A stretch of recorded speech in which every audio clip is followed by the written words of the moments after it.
don't think that it's any mystery that I love tomatillos and I love salsas with tomatillos. So I'm going to show you another one of my tomatillo based salsas that falls in that category of desert island salsas. This is one that may not look like tomatillos because it comes out a rusty red color, but it comes out rusty red because it's made with chipotle chilies. So the first thing that we got to do, of course, is to get the tomatillos ready. And when you buy the tomatillos in most places, not every place, they will still have that little husk on them. So you got to take that husk off. If they feel really sticky, then I will rinse them off after that. But there's really no strong need to do that because you're going to roast them next, or at least I'm going to roast them for this. And as with all preparations for tomatillos, I have to give the caveat, I follow the southern Mexican way of roasting them rather than boiling them because I think that it is the way that you add natural sweetness to the normal tanginess of the tomatillo without just underscoring the tanginess. Boiling tends to underscore tanginess for me. Roasting balances that. So we put these on a baking sheet here, a rim baking sheet. I got a couple slices of onion here and some cloves of garlic. And now I'm going to roast these under broiler. I've got the temperature set. On broil, I've got the rack in at the highest level so I can slide these about 4 inches below. I'm going to set the timer for about 5 minutes. They usually take about 6 minutes per side. So halfway through that cooking, I'll come and turn them over. I'll show you what it's going to look like when they're finished.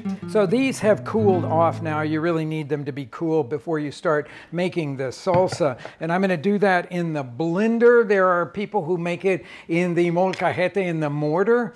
More power to you. I find that to be a real chore sometimes, even though I'm a very much of a traditionalist. But I'm just going to combine all of these ingredients into the blender jar and let that do the chopping. It's not mashing, but it's chopping. You might notice that there was 4 garlic cloves that went in, and I'm only using 3 of them because one of them got too dark. And so I'm popping the little papery skins off of them here. And then I'm going to put those tomatillos in there. You notice how browned they are. That's what we're really looking for. If they're not at least that brown, they could even go a little bit more than that. But if they're not that browned and that olive color, they're not going to be right for this salsa. So just put them into the blender jar, and I use my hand to just kind of scrape all of that beautiful juice. It's really delicious stuff. So don't waste any of that. Put all of that in there. Then put the top on the blender and make a kind of coarse puree out of it. That won't take more than just a few seconds in this Vitamix, sure. But even in any blender, it's not going to take more than a minute. I think that should do it. Let's just take a look here at the consistency of this so I can show you what I'm looking for here. So it's got little pieces still in it. I like that because I think that gives this salsa a really beautiful texture, a really attractive texture. But we didn't talk about the chili now that's going to go into this.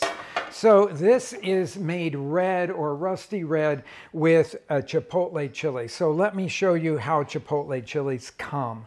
So this is the little smoke-dried jalapeno that oftentimes goes by the name, not chipotle in the United States, but morita chili.